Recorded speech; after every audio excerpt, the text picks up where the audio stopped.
And we are live. Welcome to the Back Catalog Listening Party. My name is Anthony Ihrig, one of the hosts of the program. My co-host, Ellen Stanley, a.k.a. Mother Banjo, could not make it today, was busy preparing for her John Prine tribute show that she has going on today in Minneapolis. But I know she is here in spirit. But we are super lucky to have three of the members of the Federales with us today. Welcome Ben, James, and Carl of the Federales to the program.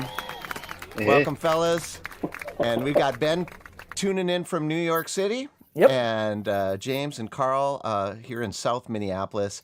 And it's so wonderful to have all three of you here today. We're going to be revisiting your 2014 record, Blues, Bourbon, and Burritos. And I'm really looking forward to it. And I can tell people are looking forward to it already. Connie got here very early. Looking forward to some day brightening music. Yes, Connie, I hear you. It is rainy and gloomy here in Minneapolis. And Chris says he's pumped for today's show, enjoying a Utapils brewed IPA. Nice. Oh, it's brewed for the municipal liquor stores. Interesting. Called Muni IPA. I love it. Well, Chris, that's a great reminder that this is actually our weekly happy hour. So if you're out there enjoying a beverage of any sort, let us know where you're tuning in from and what you're drinking.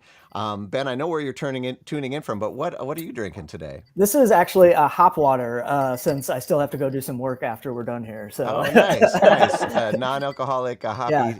Excellent. Hoppy water with bitters. So excellent. How about you, James? You got anything brewing over there? Got the old local hams. Ah, nice. Local beer from long ago. Yeah, right. That goes down pretty easy on a Friday afternoon. Yeah, Carl? Yeah, day tripper for me. Good indeed fan in this house. Excellent. Some great Midwestern stuff going on. I'm going out to Colorado. I got Ellie's Brown, one of my favorite kind of brown ales for a nice kind of dreary day.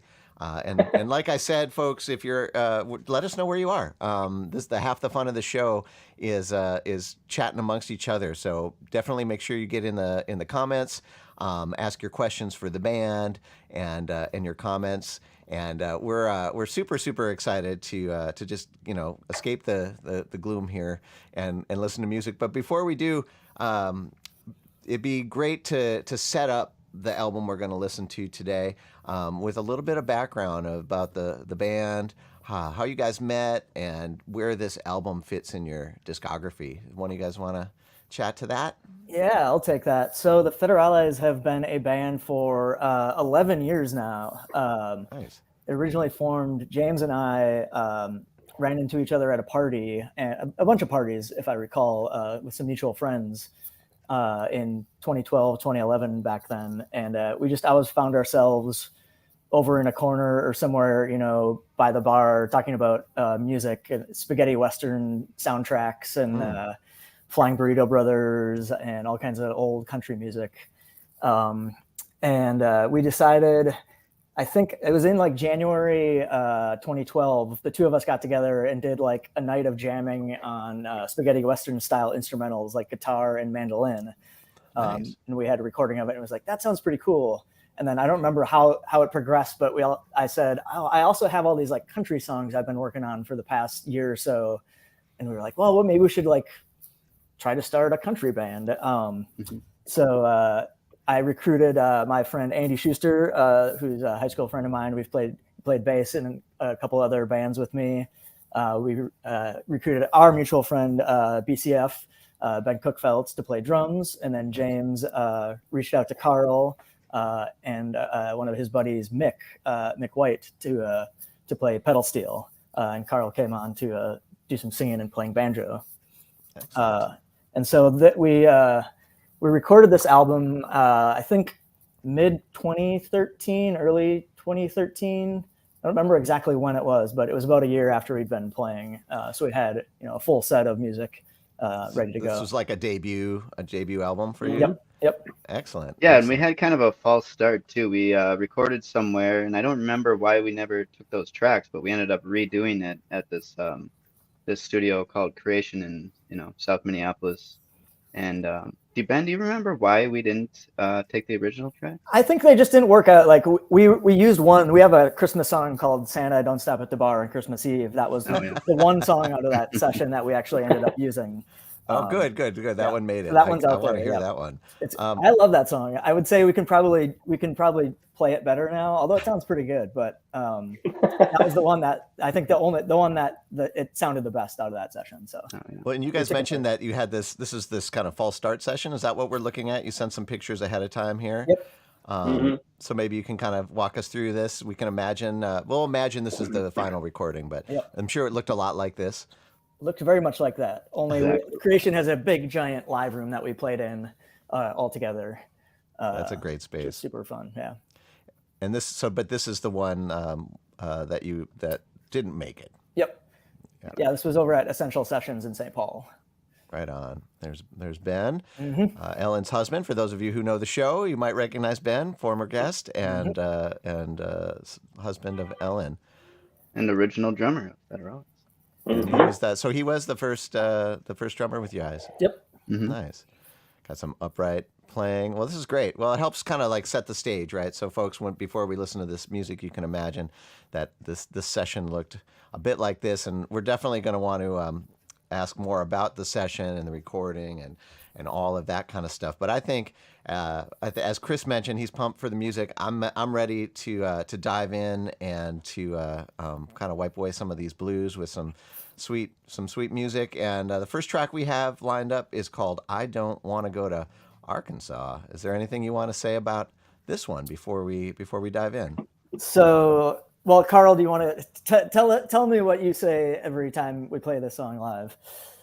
Every time, it's every great country song comes out of a business trip. Yeah. So this was a song I worked a lot on like the year before we started playing. This is based on 3 different work trips I took to Arkansas and Cincinnati and Kentucky in like 2007 or thereabouts.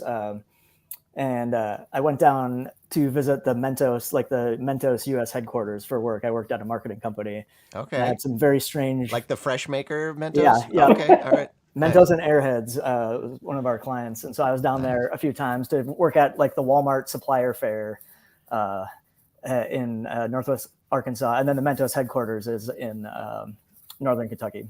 So I was down there a bunch and just had some strange experiences. We used to, I can't remember. I think it's in. I haven't listened to this recording for a while, but Carl and I used to do like a talking breakdown where we told some jokey jokes. Oh yeah, ad-lib jokes. Just All to right. see. Show. Yeah. Nice. Well, just by the name, I can already tell that some things happened there in Arkansas. So I can't wait to hear about it, folks. If you're out there, raise your glasses. Let us know where you're tuning in from, and enjoy this first track on the back catalog listening party. This is the Federales with "I Don't Want to Go to Arkansas."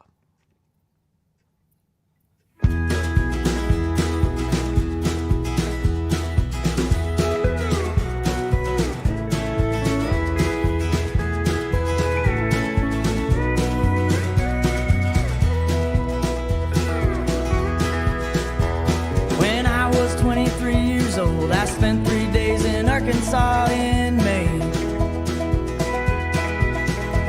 Now with the benefit of hindsight, well, there's only one thing I gotta say. That's that I don't wanna go to Arkansas again. Too many strip malls and not enough sin. Too many Walmarts and not enough girls. But at least on the radio they still play Willie and Merle.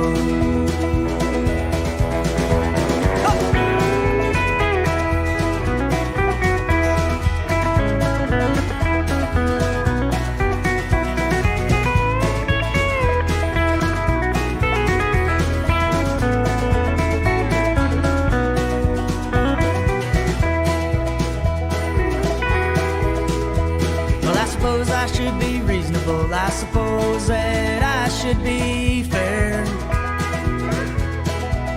I found it's much worse in Kentucky, where they just say, boy, you should cut that hair. Boy, you should cut that hair. But I don't want to go to Arkansas again. Too many strip malls and not enough sin. Too many walls Walmarts and not enough girls, but at least on the radio they still play Willie and Maroon.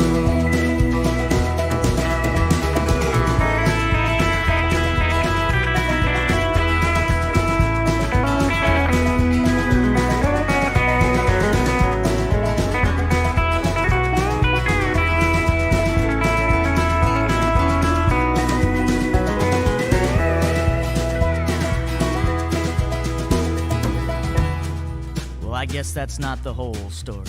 Well, tell us the whole story, Ben. I did meet a lot of nice people down there in Arkansas. Who did you meet? Walmart employees, That makes sense. amateur magicians, That makes less sense. washed up NHL cheerleaders, methamphetamine enthusiasts, Those guys are enthusiastic. encyclopedia salesmen. I can't believe they still have encyclopedias. Me neither. Maybe they're on CD-ROMs.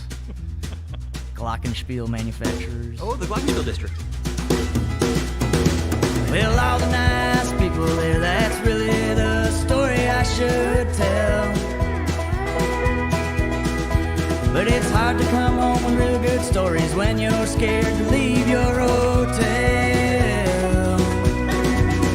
That's why I don't want to go to Arkansas again. Too many strip malls and not enough sin. Too many Walmarts and not enough girls, but at least on the radio they still play Willie and Maroon.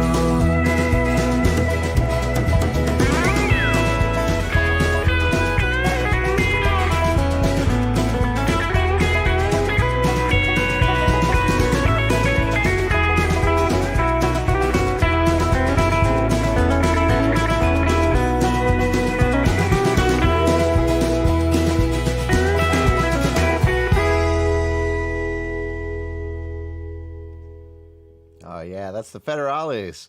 I don't want to go to Arkansas here on the Back Catalog Listening Party. We're revisiting their 2014 release, Blues, Bourbon, and Burritos. And wow, slow. That's so slow. is that a little slower than you do it nowadays? Oh, yeah, we play it way faster live. It just feels like it's just dragging along, but got a good feel.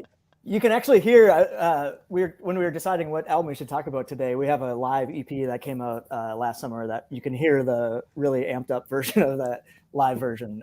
It's called Live at the Gunflint Tavern that we recorded up in Grand Marais. Nice. Grand Marais, that's a great place. If you're interested in that, you can learn more at their website, Federales Minneapolis, MPLS, Minneapolis.com.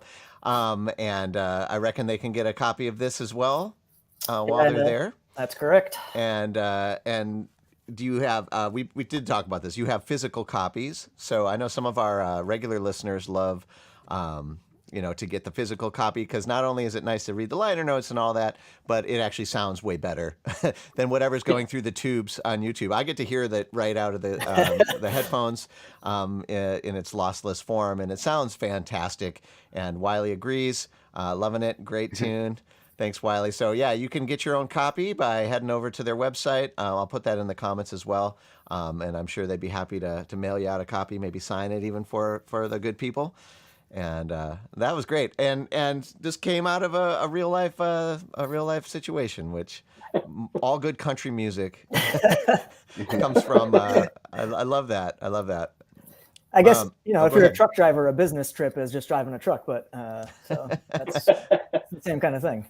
Yeah, well, and it's interesting to be playing kind of more of this kind of country style music, but kind of coming from this upper Midwest area. Are you all originally from this area as well, like Minnesota or upper Midwest area? I am, yes. Okay. Yeah, I think we all are. Yeah. I know that James and I went to high school together, along with our current drummer, Mark. So there's a lot of history in the group. I've been playing lots of different bands, and I think that's a fun. It's a fun way to all the different styles of music we played over time and how it all comes together. And did you all just kind of eventually find your way to this style of music, or did you come from different backgrounds? Did you grow up listening to other styles of music, or anything else that you want to chat about in terms of your background? I think we all we all started on like, I would say like classic rock and roll stuff. And then I think sort of gradually found our way to country and Americana stuff. I definitely in college is when I started really listening to like older country and 60s country and that sort of thing. Yeah, yeah, and it Yeah, I definitely was in a has a vibe. band with I was in a previous band with the drummer, and we had this period where we did this like listening experiment where we only listened to music before like 1950 or something like that, and it had to be like Delta blues or country blues and country music, and kind of like getting back to the roots of Americana music, roots music and all that stuff. So we tried to go back to the source basically. It also coincided with the trip we took down to South by Southwest, and we did it by way of the Blues Trail. So we went down through Mississippi and stopped at the Blues Cafe and saw Jimmy Duck Holmes, and stopped at Skip James's gravestone. So we had that kind of like listening experience, and we just listened to it straight for a month. Couldn't listen to anything else. That was the rules. And so that kind of led me to the old school country music, and then kind of grew from there. That's super cool. So you actually just put those constraints on yourselves just to kind of immerse Exactly. yourself. Mhm. And that was a band-wide thing that you all didn't. It was like 3/4 of that band Okay. participated in that. Right on. Lead that's- singers don't participate in such things. You just spend- Just kidding. Well, that's super cool. And we got a question here from our friend Joni. She was asking about the name Federales. She says reminds me of Breaking Bad and the Mexican Police. What are the origins of your group name? Oh yeah, so this was when James and I were at parties and talking about country music and old folk music and stuff. We discovered we were both fans of Towns Van Zandt. So one of the first covers in our live sets was Pancho and Lefty, and that's from that song. All Nice. the Federales say. All the Federales. Mm-hmm. Right on. Yeah, and that's it's interesting too because we have this like country that's coming from like the West Coast too, which has its own kind of set of influences and things like that. And do you guys consciously try to impart any sort of specific, I don't know, Upper Midwest or Minnesota vibe to your things? And how would you describe it if you do? I don't know about say no. Yeah, not consciously. Not consciously. Carl wrote a bio for us once that had a good description of this. That we're not from Appalachia, we're not from Texas, we're from the Midwest. So that's like we make country music, but we make country music that sounds like it comes from the Midwest. Hopefully. But yeah, I think it's maybe less about the sound and more about the lyrics and the stories. Because lyrically speaking, are you writing a song? I don't want to go to Arkansas, and talking about how having long hair and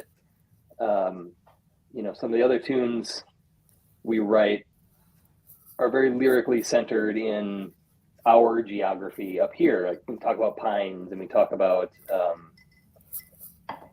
some cold and snow and things like that. So it might sound, I think we use a lot of the sounds from South and West, but lyrically I think that's where we're most Midwestern or Minnesota. It's the lyric side of things. Well, I can't think of a better segue into the next song, which we wrote it. Yeah, the Federales. This is scripted, just so everybody knows. That's right. Well, the next song that we do have queued up is "Minnesota Man." This is an original tune, and who wrote this one, and what do you want to say about it before we listen? Yeah, I wrote this one, and I wrote it on guitar because I'm primarily, first and foremost, a guitar player. The way I ended up playing banjo in this band was James called me and said, "Hey, we're starting a country band. Do you want to learn how to play banjo?" And I said, "Yeah, I do." And so I borrowed a banjo, and I didn't even have one. I just borrowed one from somebody, and self-teaching my way through it 10 plus years later. But this is a pseudo, a semi-autobiographical tune for me.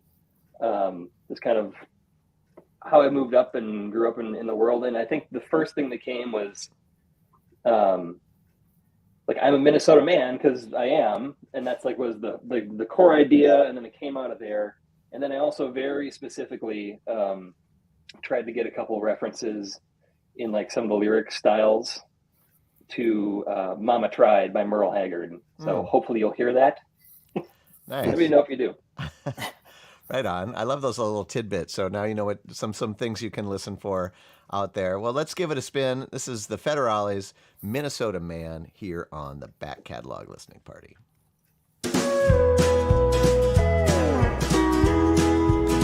When I was 18 years old, I went running from the cold.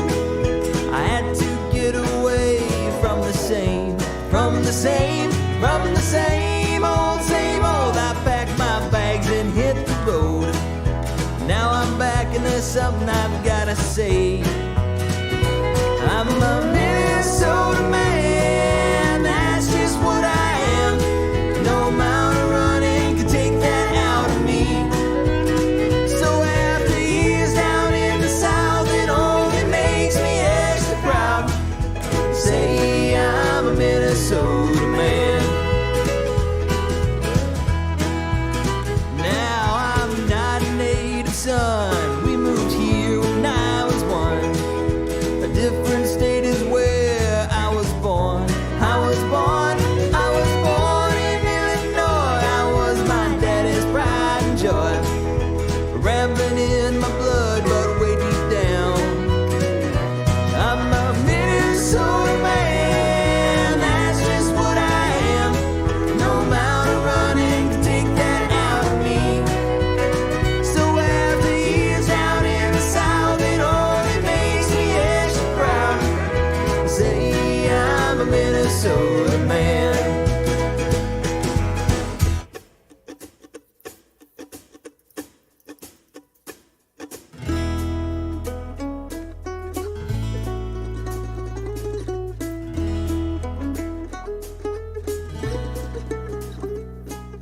Now, Indiana's been a second home to me, and the Rocky Mountain air sure feels fine.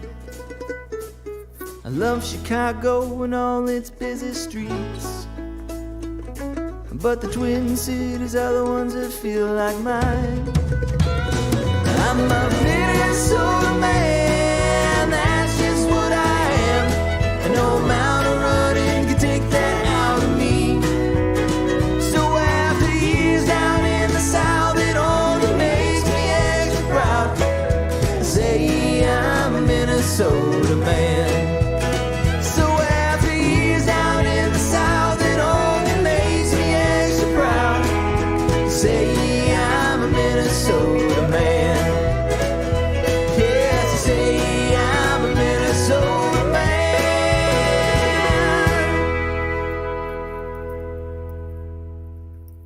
Minnesota Man from the Federales here on the Back Catalog Listening Party. We're revisiting their 2014 release, Blues, Bourbon, and Burritos. And I heard that Mama Tried. That's great. Yeah, thanks Yeah, for... that little like repeated line. I think that's like, it's fun. It's fun to like listen to classic stuff and like, oh, take that little piece. That's cool. I want that. Yeah, no, I love it. I love it. And man, it really sounds great. You mentioned recording at Creation Studio, which is a legendary studio here in Minneapolis. Lots of great albums from some of the best Twin Cities bands have recorded there, jazz and punk and all kinds of I think stuff. Bird. Yeah. The Surfer Bird. Surfing Bird, Bird, yeah. yeah. I think Husker Du did some records there, and I just wanted to ask a little bit about the process, because both the last two songs there's these breakdowns and you're having a conversation, and this time it's you're coming down doing a little Mando solo, and it sounds very live. And I always like to ask bands about their were you all in one big room just kind of going at it, or was it a click track and you emailed your tracks later? Can you talk a little bit about the process? And then I'd also be interested in a little bit into who was sitting behind the board and doing the mixing and engineering and stuff like that. Yeah, James brought us to Creation, I believe, because you'd recorded there before. So we worked with Miles Hansen, who's a great engineer. I believe he's out doing some sound for Corey Wong at the moment. Oh, nice. And so James, I don't actually. I assume that was with Four on the Floor is when you worked with him for the first time. Yeah, so that's how we got in there, and we were in a big. I think most of this was all mostly live except for the vocals. I don't recall that particularly, but Yeah, and the fiddle. We overdubbed the vocals. Green on fiddle. Yep. I was going to ask about that fiddle. Can you talk a Yes. little bit? Who was that? That was Richard? Yeah, Richard Crean, who I met when I was working at Prairie Home Companion. He was in the house band for a long time, the last few years of the show. Phenomenal musician on Yeah. many different instruments. Mhm. Yep. Well, that added a really nice touch to that one. Get a little bit of that Yeah, Midwestern I will fiddling. say, what I always remember about Richard, like he was super. I'd never met him before the sessions, and he's just such a nice guy, and like really encouraging. I have He's a another teacher. song I have another song that we're not going to listen to. The sort of a slower ballad, like "Don't Say It," and he heard it when he was there on the sessions. He didn't play on that one, but he's like, "Did you write that?" And I said, "Yeah." And I was like, "Man, it's an amazing song," and it's just like Cool. to hear like a real pro say that kind of stuff to an amateur, semi-pro kind of guy. That just it really meant a lot, and a lot of encouragement at an early point in the country writing career. That's awesome. And were there other guest musicians other than the core members of the band that were on this record? No, I think it was just the five of us and Richard. Yeah. All right. Is he featured on more tracks as well, or? Yeah, he's on. I'm looking at. I'm trying to remember. Guitars and Grain Yeah. Belt, Minnesota Man, She's Mine, 400 Miles, and One Night Only. Yeah. Well, I know he's a mandolin player too. I heard a little mandolin on that one. Was that Richard or No, someone that else was in the band? that was me. I had to force him to play fiddle. I know he always says he much prefers playing mandolin on stuff, but technically I was already the mandolin player, so I was like, sorry, buddy. That's my turf. Well, Joni says that these sound like tunes that would be on Prairie Home Companion. Was thinking that already, and I think as kind of Minnesota roots musicians, like you can't deny that influence that show had on so many of us. Where, I mean, and sometimes that was the first time I've heard some of these musicians. So many great folk and bluegrass and other artists. Was that something that were you still working there during this kind of formation of the band, and did that play any influence on any of this stuff?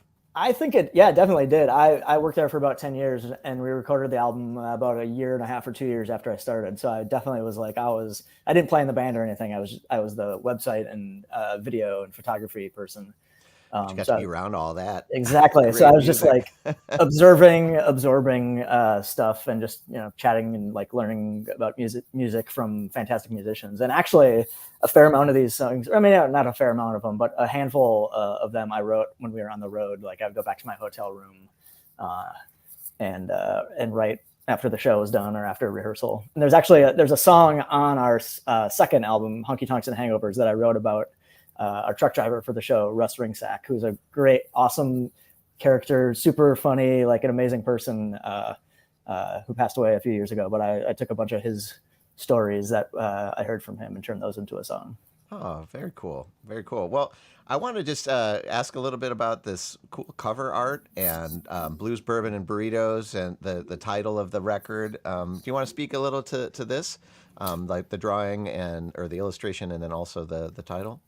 Yeah, so we got our friend Nick Strait, who's a fantastic illustrator, does all kinds of, I believe his Instagram is n_straight.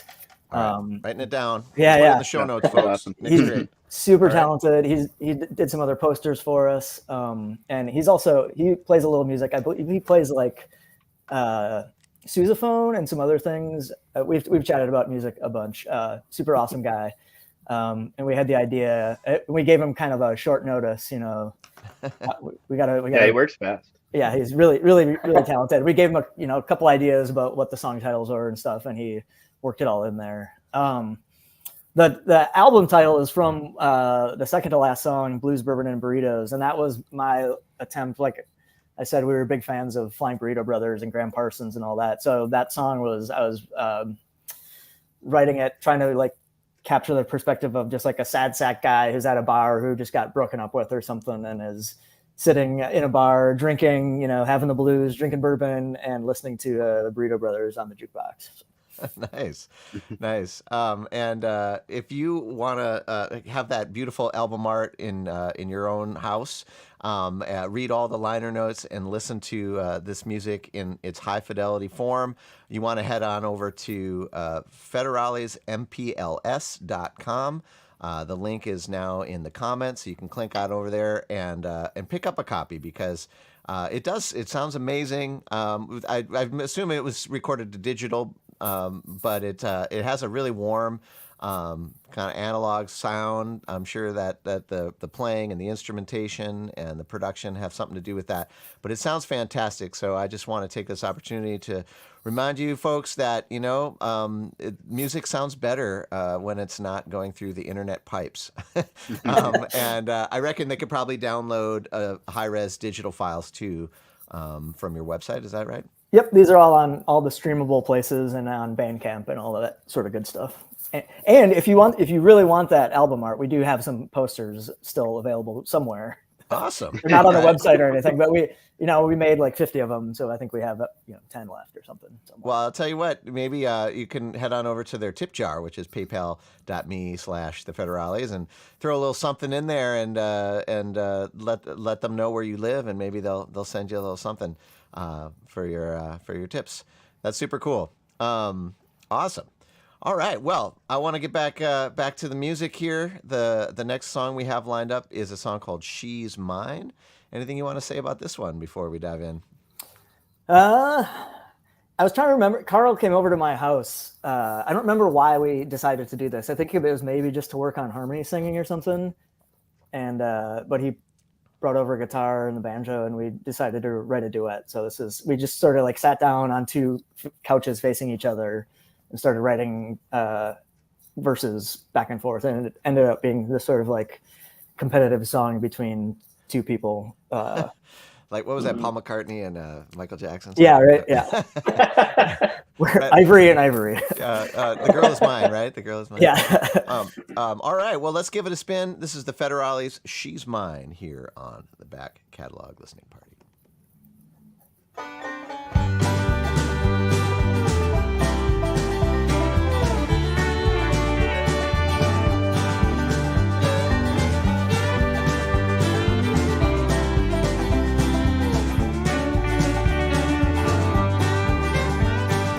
I just met a pretty girl last week,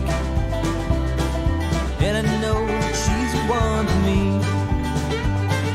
Blue sky eyes and hair as dark as night. When I'm with her, I'm feeling alright. We're stepping out on town, and I'm the only one she lets hang around. She's all mine, she's all mine.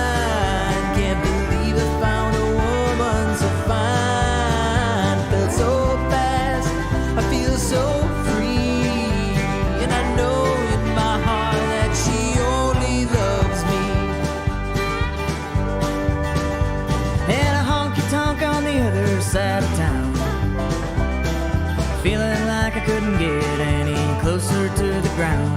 Just finishing up whiskey number 3, when a pretty thing walks up and says the next one's on me. Oh, how could I refuse?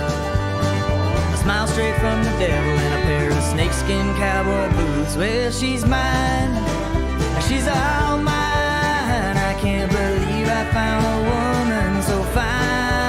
I feel so fast, I feel so free, and I know in my heart that she only loves me.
saw her out last night, she looked away. And my friends are all telling me she ain't worth the pain. Who did I see you out with last night? And whose car did I see pulling into your drive? I'm sick of your scheming, I'm sick of your lies. I realize when I am being too tired. So goodbye, goodbye, my dear, goodbye. I can't believe that I bought all your lies. I felt so fast, now I'm free. And I know in my heart that she never loved me. Oh, guys, I just met one pretty lady. No, she's mine. Get out of here. Come on, man. The Federales. She's mine here on the back catalog listening party, and it sounds like you guys had a ton of fun in the studio. I hear beer bottles breaking and or clinking, and you guys. This is like third song in a row now that I think there's some chatting, some talking about that. I love that. It's unique, and is that something that just kind of happens organically, or is that something that's kind of from your stage show? How does that fit into this music? Yeah, I think some of those breakdowns were from the Arkansas one was definitely how we did it on stage, and definitely not how we do it anymore. This one, I think we kind of wrote this in to sort of be a little humorous. Yeah, because two guys in the band talking about someone, and then a third guy in the band being also like, "Hey, guess who I just met?" Yeah, Which that was Ben. which is our Ben. steel player, Mick White, the melodious ghost himself. The melodious ghost. I love it. Oh, that Love was Mick. Yeah, I think I Yeah, remember. that was Mick. Everybody was shouting in the background. I couldn't remember who actually did all the comments. And was this kind of while you were tracking live, or did you come back later and do that? That was an overdub. Those we did later. That was an overdub. I think the bottles too. I think we went in later and like kicked over bottles and stuff a couple times to like get the rate. Just to Collected get up all our empties and just kind of shook them a bit. Yep. probably had to drink them first, right? And it For looks like authenticity, the four on the floor gives you a big cheers, and we get thanks for that. And Chris has a question. Are you guys, quote, music school educated, or does the music composition come from just nerding out on your influences and ear skill? Are you guys coming from a more trained background, or does it vary amongst the different players in the band? Yeah, it does vary. I'm music school, and I went to study music composition at UMD Duluth, and our current fiddle player Jay went to Berkeley School of Music for guitar. But I think that's it. Mm-hmm. And Mick went to Maybe. Berkeley with him. Yeah, That's Mick. How, Yep. That's how our current fiddle player Jay, who definitely wanted us to call out Richard's fiddle playing, yeah, he went to Berkeley for with Mick. Right And on. then Andy, our bass player, also went to McNally. Oh, that's right. Yep. Yep. Mhm. Cool. Thanks for your question, Chris. If you have questions for the band, we still have some time in the episode, so make sure you throw them in the comments. Let us know where you're coming from, maybe what's in your glass. Yeah, sir. I was gonna say, what's kind of interesting to me is that as we've had members fall out and come in, we're on our third drummer. Not in Spinal Tap fashion. Everyone's okay. Fourth No drummer, exclusion. fourth drummer. Fourth, actually. We're on our fourth drummer. I forgot about the third guy. Sorry, whoever that is, I apologize. Yeah. I feel bad for you. I mean, it's only just a couple gigs, but everyone else's guys come in, and like now we have Jay plays fiddle with us. Chris Holm is now officially in the group after being kind of like our super sub guy for a long time on harmonica and guitar and bass and whatever we need him to be. Like, it's really kind of It now includes drums, which is Yeah. he played drums with us in Duluth, so he's Nice. like the super yeah. utility So player. it's really awesome that Jay learned fiddle in the group. I learned banjo in the group. Nice. Chris is learning drums in the group. Mick was learning how to play steel in the group. So Wow. it's a lot of there's a lot of like natural talent and willingness to just jump in and do stuff, which I think adds a certain. It's not like polish exactly. You wouldn't call us a polished band in a lot of ways, but Mhm.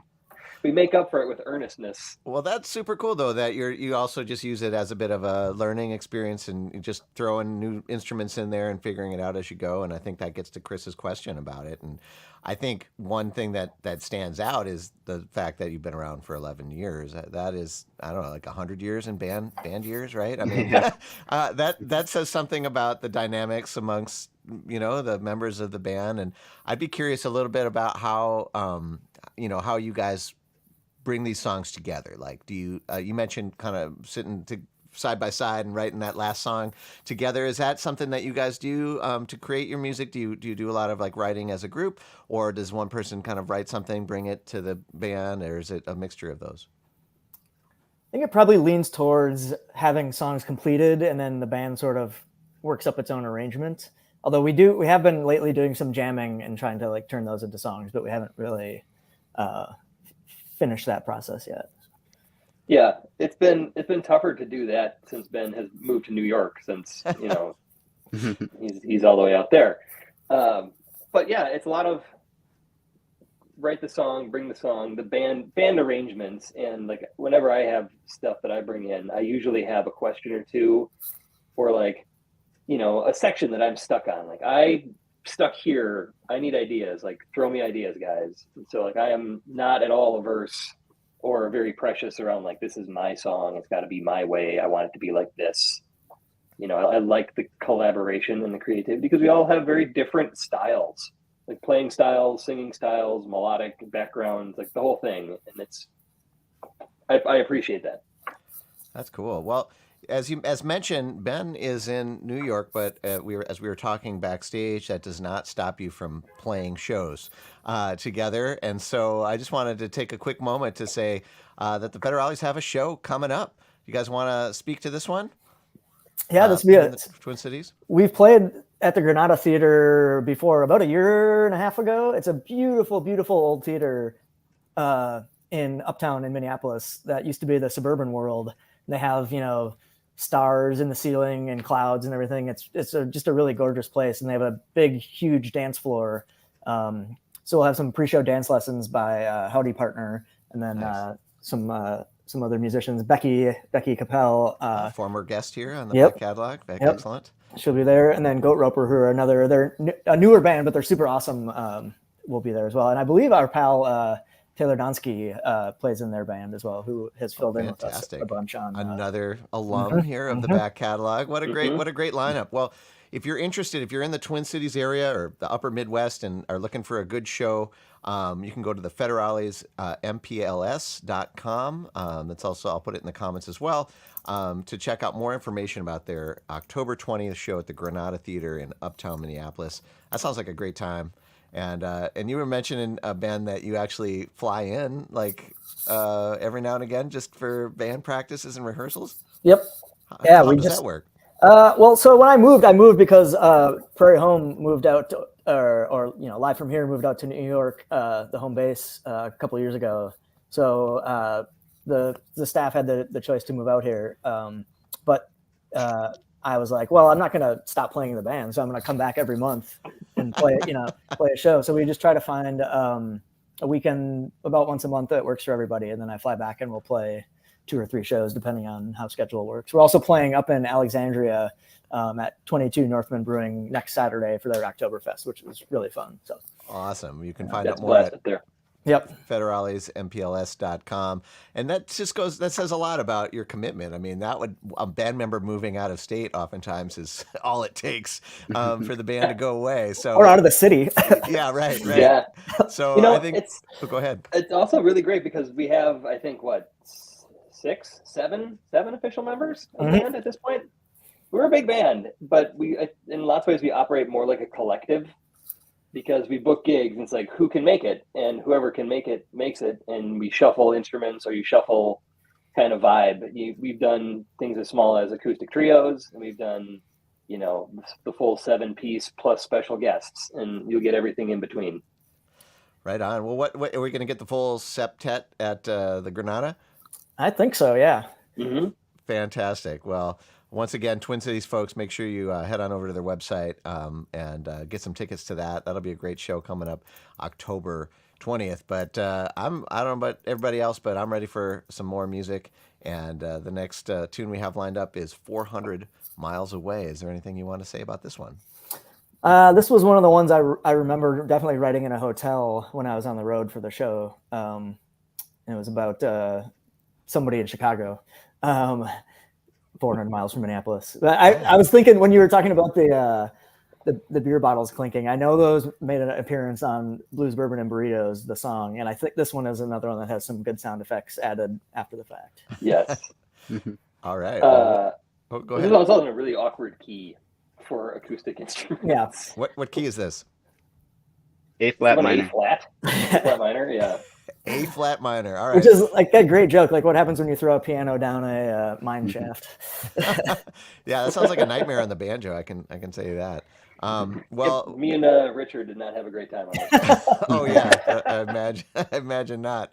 Well, we're looking forward to giving it a spin. This is the Federales, 400 Miles Away, here on the Back Catalog Listening Party.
Just 400 miles away.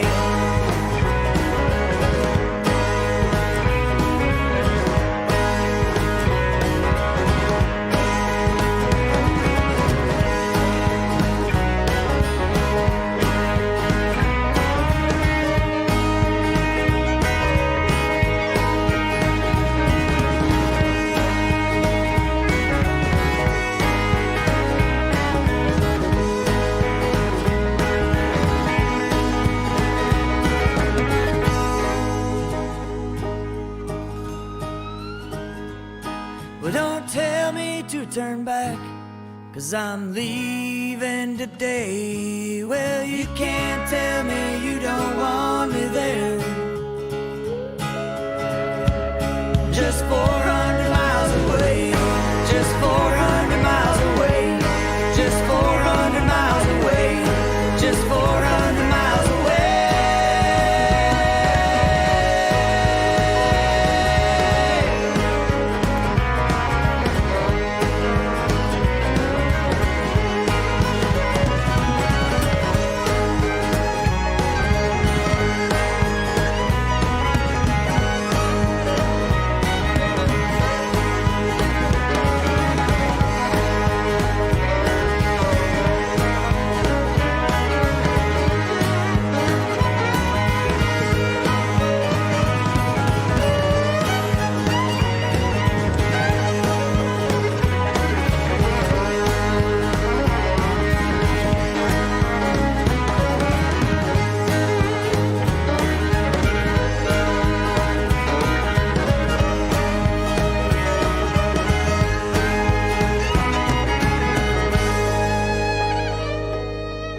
That's the Federales, 400 miles away. Man, that one rocked. That was really smoking. And Ben mentioned actually in the comments while we were listening to that, Joni had mentioned about kind of a Duluth connection. Was saying how great they would sound on Mountain Stage. Agree with that, Joni.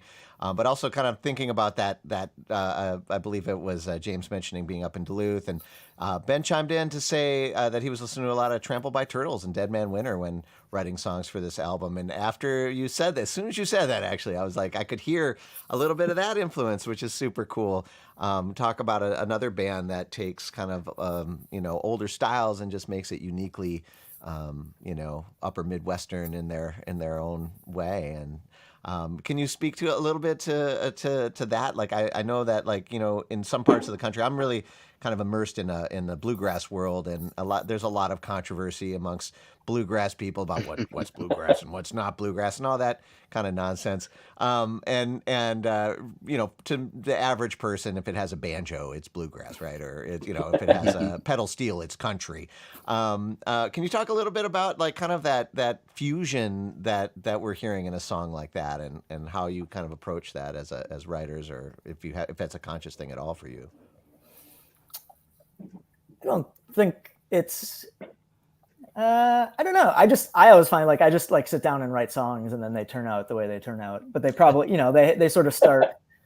They start in a country or rock and roll-ish zone, so that's kind of how they are easy to turn into country songs, even if they don't start out as a particularly country idea. Well, do you have maybe a template in mind, where you're thinking, man, I want to do kind of a Trampled by Turtles kind of rockin' tune on this, or do you just kind of come, whatever you're listening to is permeating your writing and it just happens to come out that way? A little bit of both. I think this one I just started writing. Sometimes I'm not sure, Carl or James, when you're writing, if you ever have a thought of I like this idea from this one particular song, or I want to write a song like an artist. I do that occasionally. I'm not sure if that's always my. You try to steal a song basically, and then make it your own. Yeah. I mean, that's what we all. That's classic all songwriting, art, right? Yeah. Exactly. Right? I mean, it's fun. It's a fun way to start something for sure, I think. And then a lot of times it ends up completely different. Yeah. Yeah, that's and cool. Even when you do that, you're always kind of afraid somebody's going to call you out and be like, "That's that song by this," Even if it's some deep cut song by some artist that you're pretty sure no one's really listening to. But that, it's really you're giving them, you're honoring them often when that's the case. And Joni seems to agree here. She says, "Wonderful song," and agreed, man. That one just had a ton of great energy. And like I mentioned earlier, folks, if you want to hear this in all of its glory with no ones and zeros missing, you can hear it in its raw form. Whether it's the full resolution digital file, or you can get the CD itself. You can go to the federalesmpls.com. To pick up a copy of the CD or to download it. And I'll just say, we say this every week, but it goes a long way to showing a band that you appreciate what they're doing, especially a band that's got this kind of longevity. They've been doing it for over a decade. You buy a CD or you do the digital download, and it tells them, hey, keep going. We want to hear another one. And I know a lot of the people that tune in here regularly feel the same way. So the link is in the comments. So definitely go to their site. And while we're on that topic, it's a good time to thank the people that make this show work every week. And that is our Patreon supporters. As I mentioned earlier, unfortunately, my co-host Ellen Stanley, a.k.a. Mother Banjo, could not be here today because she's too busy setting up her John Prine tribute night at the Hook and Ladder Theater here in Minneapolis. If you're in the Twin Cities tonight, you should go down. It's going to be a killer lineup. This is the 14th year that they've curated this wonderful benefit concert. I believe it's for John Prine, one of John Prine's charities. And I'll put a link to that in the show notes right after the show, so you can check that out. But both her and I, started this with this idea of, maybe it was going to be a few weeks while, the world shut down. and then, things actually did open up again, a couple years later. But there was a group of people that said, you know what, we love meeting here every week, listening to music, supporting independent artists, getting to hear stuff we've never heard before, get the liner notes that you can't read anymore because you can't find them anymore. And that's our Patreon supporters. So I want to give a big shout out to all of you out there: Penny Ann, Alinda, Bevan, Connie, Vaughn, Alan, Chris, Alex, Becky, Galen, Peggy, Joe, Jim, Beverly, John, Fred, Tim, Sarah, David, Jocelyn Court, Matt, Steve, Mark, the Homestead Pick and Parlor, Severin, Lynn, Mary, Many Tracks, Nikki, Joni, David, Sarah, C, CJ, Wiley, our newest Patreon member, Stephanie, and maybe you. If you're interested in supporting the show, it helps us keep the lights on here. We can afford to do this, get the professional StreamYard thing, and we have a Zoom account that we use that money for, so we can have special after parties, little VIP concerts, and after parties with guests, and it's a whole lot of fun. Those of you who are in the Patreon know that we recently got, you can't see it because it's such a dark brew, but we got these great little back catalog pint glasses made up so that we have a little physical connection. We have members that are as far away as Germany, hey Severin, and people all over the United States. And this is like the way that we can still gather and listen to music. So I just want to thank all of our Patreon members, but most of all, thank you all for being here and tuning in and supporting independent music, because honestly, it's what makes the world go round, in my opinion. And Ben and Carl and James, we're so excited that you decided to spend this hour with us. And we do have a few minutes left, and there is one more song, but I want to be respectful of your time. Do you all have time to dig into one more tune before we go? Yeah, let's do it. I know a couple of you might have to duck out during the song. So for those of you, if you can't stick around through the whole thing, thank you so much for spending this hour with us. But for those of you who can stay, we have this last song queued up called One Night Only. Is there anything you want to say about this track before we dive in? This is one that isn't a particularly based on anything, that actually happened to me. It was sort of like a amusing, like, again, one of those like sad sack musician, or musician on the road, like being sad about having to travel between cities and stuff like that. But this one is about or not about, but it references some Minnesota cities, in particular one up by Duluth and then one down in the south. Excellent. All right, well, there's a great way to kind of cap off our hour here today. This is the Federales' One Night Only on the Back Catalog Listening Party.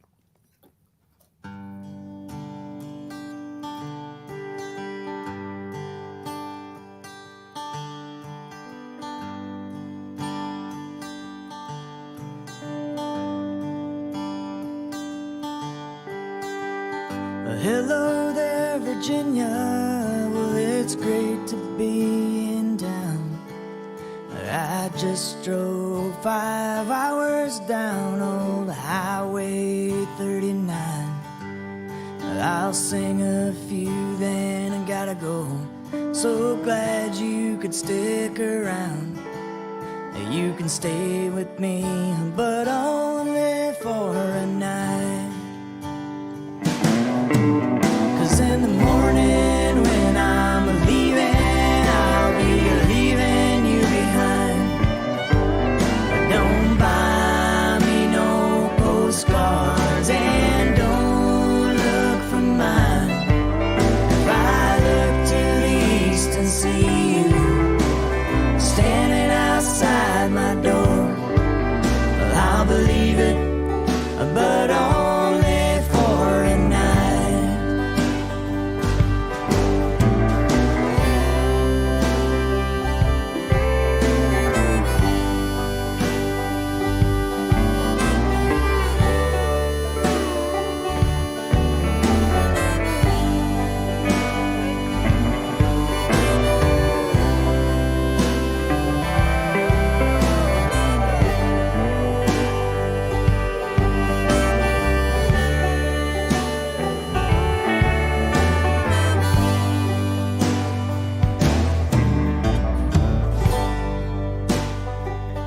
Yeah, and I'll be down, and you'll be down and out too. Yeah, I'll be cursed without you. And then I'll be cured, and you'll be gone and carefree. And when you drive to Austin, well, you'll go without me. 'Cause in the morning when I'm leaving, I'll be leaving you behind. Don't buy me no postcards and don't look for mine.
Oh, yeah, the slow fade out.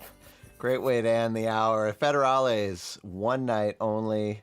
That's the people walking out of the bar or something after the shows. I love it, man. That sounded so great. And thanks again for being here. This was the Federales revisiting their 2014 release, Blues, Bourbon, and Burritos, here on the Back Catalog Listening Party. And Ben, you mentioned you want to do a shout out to your friend Noah Smith. You want to shout it out? Yeah, no, our buddy Noah, who actually moved, he was a Prairie Home staffer as well, so he lives over in Brooklyn with me. He did the recording of the fiddle over in his basement in Minneapolis. Awesome. Well, people were loving this. Chris says, great show. Heading over to the site for a CD. Awesome. Good job, Chris. You should do that. And Connie says, thanks for another great show. And David just chimed in to say, great show. Wonderful song to close out. I agree. You know, Ellen and I always, say this every week. It's like it's just a thing. Like, music is healing. Whatever happened all week, I'm always stressed out Friday afternoon. It's been just, life happens. But then after spending an hour listening to music and only listening to music and talking about music with other humans, I always feel so much better. And it's all because of what you guys do. So thanks so much for doing what you do and for coming on and spending this hour with us. This was so much fun. If you folks out there are still there and are digging this, make sure you give it a thumbs up on YouTube so that the YouTube algorithm shows more people this episode and more people discover the Federales out in YouTube land. And like every week, we'll have show notes, pictures, and of course the replay on our website at thebackcataloglistingparty.com/181 for this episode. But Ben, Carl, James, thank you so much for hanging out in this hour. Appreciate it. Yeah, thanks for having us. This was really fun. Thank you. Thanks everyone for listening. Super ton of fun. And if you're in the Twin Cities, make sure you head on over to the Granada Theater October 20th to check out that great show. Get your dance lessons. Oh, man, it sounds like it's going to be a blast. So on behalf of my co-host, Mother Banjo, who couldn't be here because she's out there doing it in person, thanks again. And until next week, cheers. And we'll see you next time on the Back Catalog Listening Party.